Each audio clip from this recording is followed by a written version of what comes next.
दामा, तुम्हारी भक्ति की ही शक्ति थी जिसने आज मेरे प्राण बचा लिए।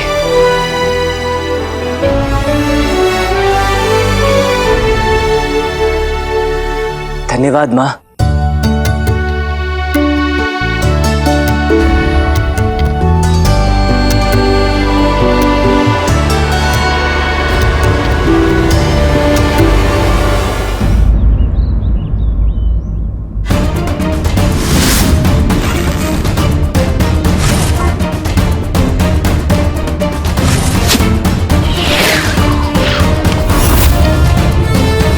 देखा आप सबने, मेरे बापू आ गए।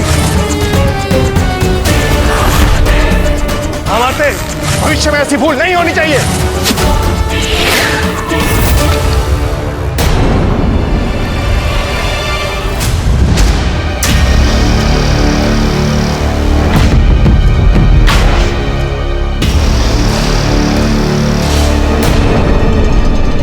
ये क्या मूर्खता है? हटो वहां से। विचार मत कीजिए, निशाना लगाइए।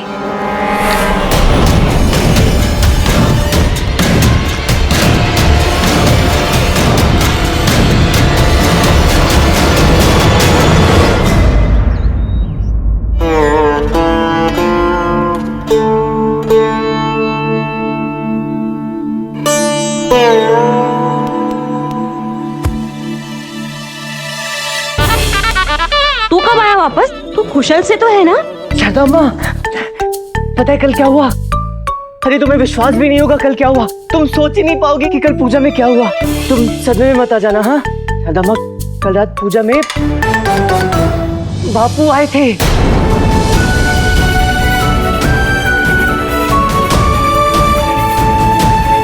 हाँ, उन्होंने मेरे साथ पूजा भी की।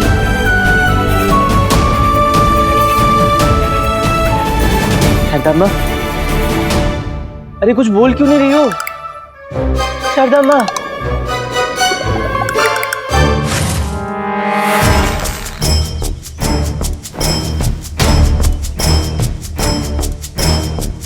क्या हुआ महामात्य?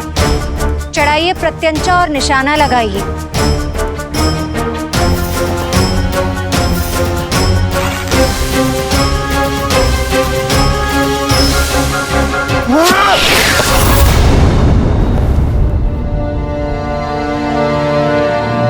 समय रहते यदि इस बाण को हमने पकड़ न लिया होता तो हमारे मुख को चीरता हुआ निकल जाता।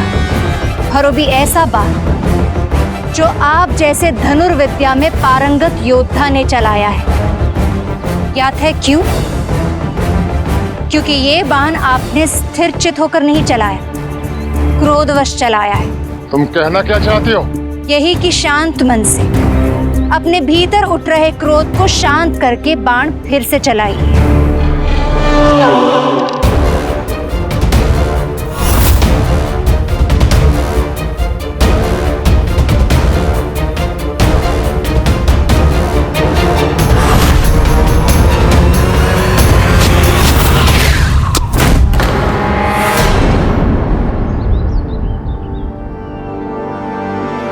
अंतर देखा आपने?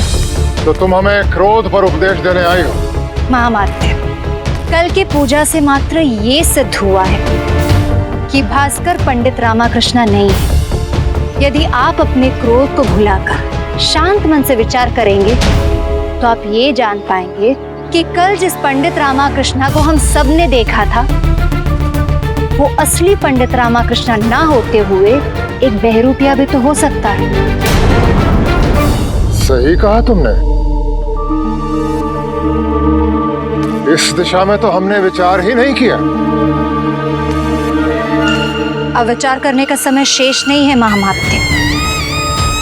अब हमें ये सिद्ध करना होगा कि जो व्यक्ति पंडित रामाकृष्ण बना है वो बहरूपिया झूठा है। उसने पंडित रामाकृष्ण का रूप तो धर लिया किंतु उनकी भांति बुद्धि कहां से लाएगा। बस हमें कुछ ऐसा करना है जिससे कि उसकी बुद्धि और चातुर्य की परीक्षा हो सके। किंतु ये होगा कैसे? एक योजना है हमारे पास। मेरी पूरी बात सुनने से पहले तुम्हारी ये दशा हो गई। पूरी बात तो सुन लेती। बापू आए थे किंतु सत्य में नहीं। बापू का रूप धरकर किसी को काली माँ ने मेरे प्राणों की रक्षा करने के लिए भेजा था। और ये सब तुम्हारे रात भर की पूजा का परिणाम है। नहीं शारदा अम्मा, तुम चिंतित मत हो। माँ के आशीर्वाद से हमें बापू का पता शीघ्र ही चल जाएगा। हम उन तक अवश्य पहुंचेंगे शारदा अम्मा।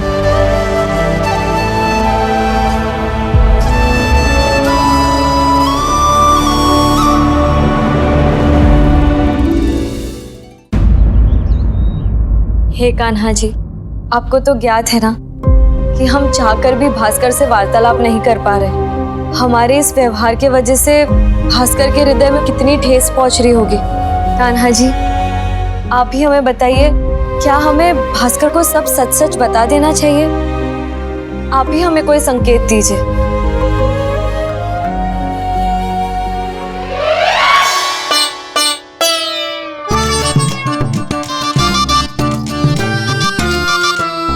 कान्हा जी, आपने हमें ये संकेत दिया है,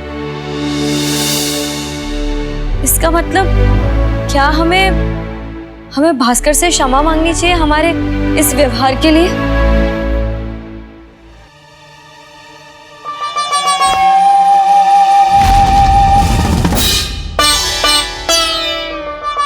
अद्भुत, आपने हमें पुनः संकेत दे दिया कान्हा जी।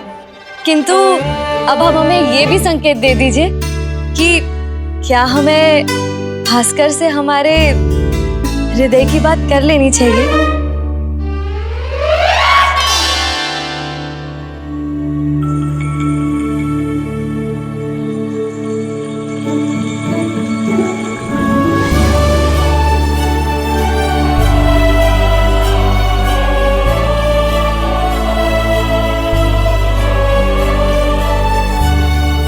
कान्हा जी, हम आपका संकेत भी समझ गए और आदेश भी। बस हम अब भी जाकर भास्कर से हमारे हृदय की बात करते हैं।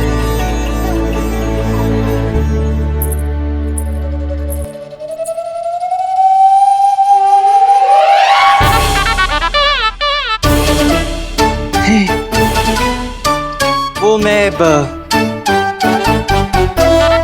तुम्हें कैसे ज्ञात हुआ कि मैं यहाँ पे हूँ?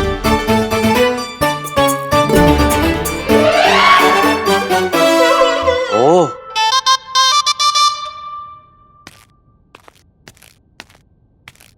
अच्छा चलो अब ये बताओ कि तुम ऐसा व्यवहार क्यों कर रही हो मेरे साथ? मुझे देखकर भी अनभिज्ञ क्यों बन जाती हो? और मेरी उपेक्षा करने का कारण क्या है? भास्कर वो नहीं, मैं आज तुम्हें नहीं जाने दूंगा। आज तो तुम्हें बताना ही होगा। भास्कर, जाओ तुम यहाँ से। नहीं, जब तक तुम मुझे उत्तर नहीं देती मैं यहाँ से प्रस्थान करने वाला नहीं हूँ। परिस्थिति समझो भास्कर, जाओ यहाँ से। यदि पिताश्री यहाँ आ गए और उन्होंने तुम्हें यहाँ देख लिया तो उत्तर नहीं मृत्यु देंगे तुम्हें। उचित है। तो यदि कान्हा जी की यही इच्छा है तो यही सही, किंतु मैं तुम्हारा उत्तर सुने बिना यहाँ से प्रस्थान नहीं करूंगा। बस भास्कर, जाओ यहाँ से। पहले उत्तर दो। अच्छा, हमारी बात सुनो। भास्कर, पिताश्री ने हमसे वचन लिया है कि ना ही हम तुमसे वार्तालाप करेंगे और ना ही हम तुम्हारी ओर देखेंगे। हमारी बात मानो, जाओ यहाँ से। भास्कर, पिताश्री आते होंगे किसी भी क्षण। हे कान्हा, कोई तो आ रहा है।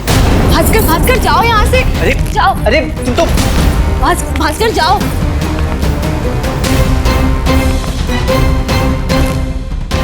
जाओ भास्कर, जाओ।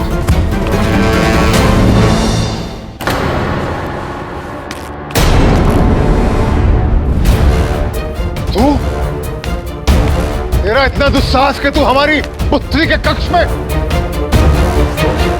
दुस्साहसी क्यों आया यहाँ? आपकी पुत्री का हाथ थाम दे। क्या बकवास कर रहा है? आप कहें तो छोड़ दूं। पिताश्री, बचाइए हमें।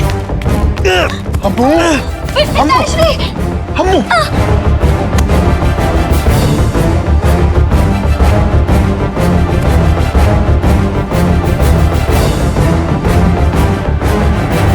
संभाल के। अम्मू, अम्मू बिटिया, कैसे गिर गई बिटिया?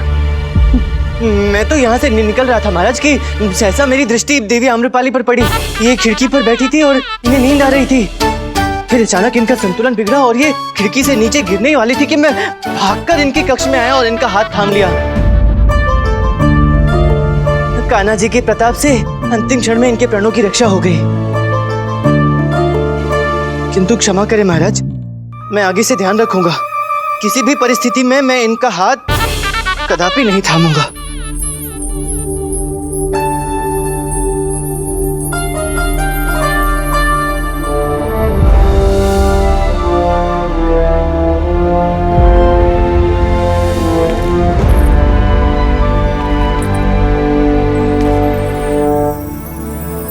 चातुर्य तो तुम्हारे रक्त में है ही,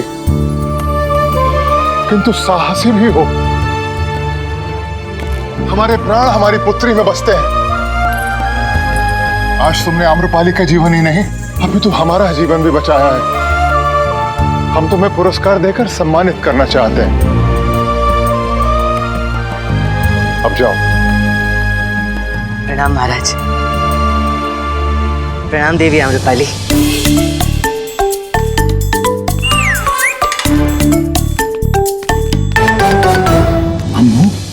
बेटे तुम ठीक तो है ना? हाँ पिताश्री।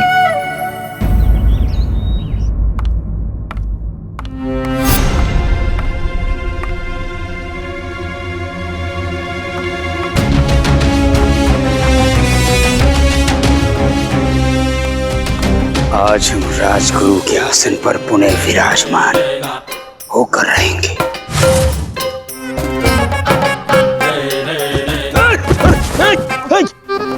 ये क्या अशिष्टता है?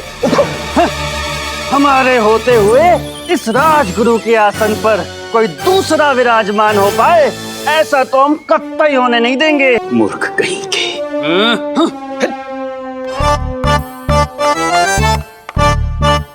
महाराज बाला कुमार पधार रहे हैं। महाराज बाला कुमार की, महाराज बाला कुमार की, महाराज बाला कुमार की, महाराज बाला कुमार की।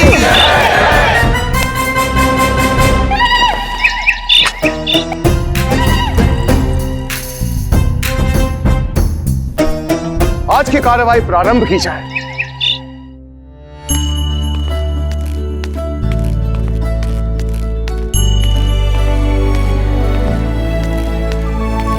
प्रणाम महाराज। प्रणाम पंडित रामकृष्ण जी। प्रणाम महारानी। प्रणाम महामध्य। महाराज, जैसा कि सुनिश्चित हुआ था कि स्थापना दिवस के पूजा के पश्चात गुरुवर तथाचार्य जी को राजगुरु के पद पर पुनः सुशोभित किया जाएगा, तो उस वचन को पूर्ण करने का सुअवसर आ गया है महाराज। अवश्य। मेरा आपसे ये भी अनुरोध है कि हमारे महामात्य श्री कैकाला जी गुरुवर तथाचार्य जी का स्वयं अपने शुभ हाथों से तिलक करें। क्षमा कीजिए महाराज, किंतु ये न्याय संगत नहीं है।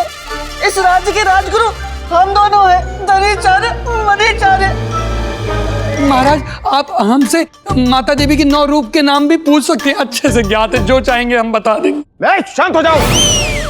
शांत। तथाचार्य जी। जी। आप यहां पर आइए। जी महाराज।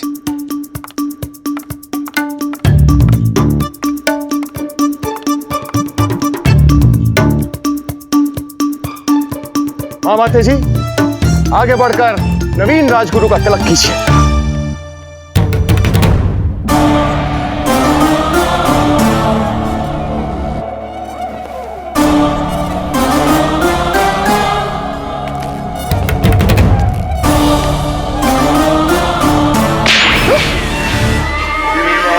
तुम्हारी हिम्मत कैसे हुई हमारे सामने आने की?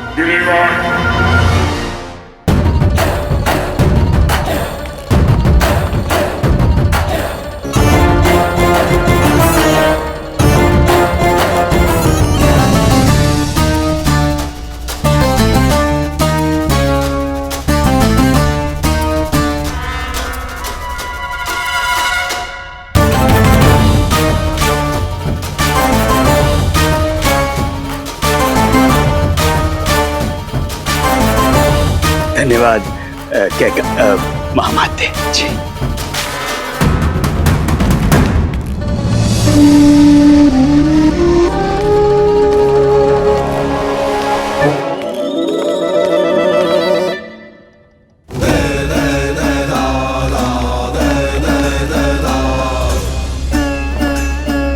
महाराज की जय हो। महाराज, अब हम पुनः राजगुरु बन गए।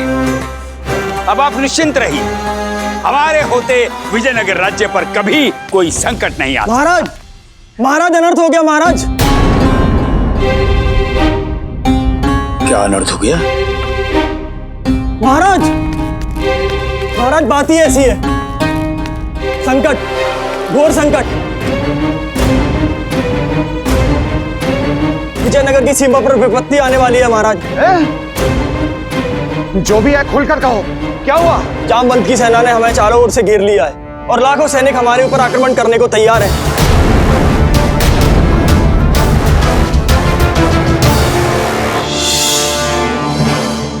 महाराज जामवंत की जय। विजयनगर की महारानी हमारे राज्य में, वो भी गुप्त रूप से। इसमें अवश्य कोई विशेष कारण होगा। आपका साम्राज्य इतना विशाल है, चारों दिशाओं में फैला हुआ है। यदि विजयनगर को आप अपने साम्राज्य में सम्मिलित कर देंगे तो ये हमारा सौभाग्य होगा। क्षमा करें महाराज, परंतु महारानी, आपकी ये मंशा पूर्ण नहीं हो सकती, क्योंकि हमारे महाराज निर्दोष मनुष्यों के रक्तपात में विश्वास नहीं करते। यदि हम आपसे ये कहें कि रक्त की एक भी बूंद धरती पर गिरे बिना ही ये संभव है तो? बिना युद्ध? आप अपनी इच्छा से हमारे साम्राज्य में शामिल होना चाहती हैं। इसके पीछे जरूर कोई आपकी आकांक्षा होगी। विजयनगर साम्राज्य को अपने साम्राज्य में सम्मिलित करने के पश्चात आप महामात्य कैकाला को विजयनगर का राजा घोषित कर दीजिए। विजयनगर महाराज की महारानी राजगद्दी पर किसी और को बैठाना चाहती है।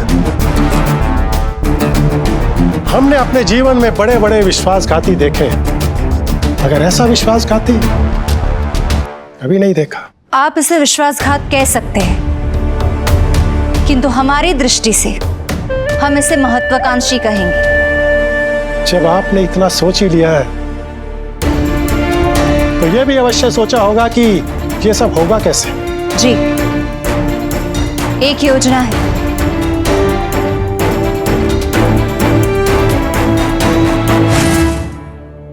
ऐसा कदापि नहीं होगा। ऐसा हो रहा है महाराज, जैसा कि इसने अभी बताया। विजयनगर साम्राज्य को चारों ओर से घेर लिया गया है,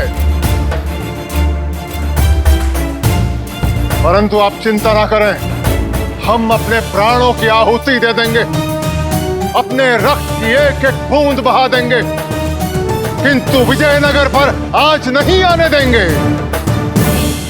महामाते जी, यदि ऐसा है और युद्ध की घड़ी आ ही गई है तो युद्ध का शंखनाद कीजिए। क्षमा करें महाराज, किंतु युद्ध कभी भी किसी के लिए भी हितकर नहीं होता।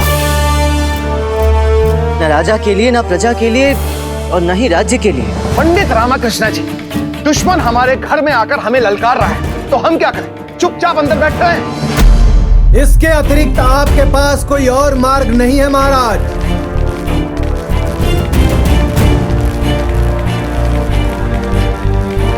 प्रणाम महाराज।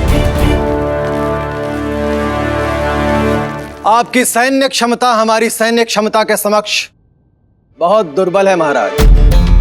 आपके पास 2 सहस्र अश्व हैं और हमारे पास 20 सहस्र।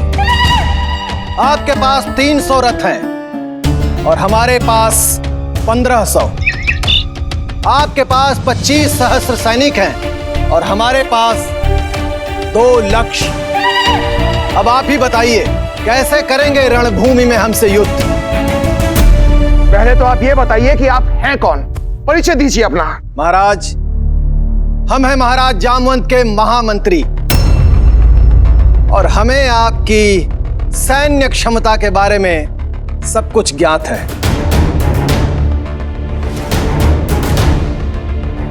हमारी सैन्य क्षमता के विषय में इतनी सूक्ष्म जानकारी किसी दूसरे राज्य के पास कैसे हो सकती है?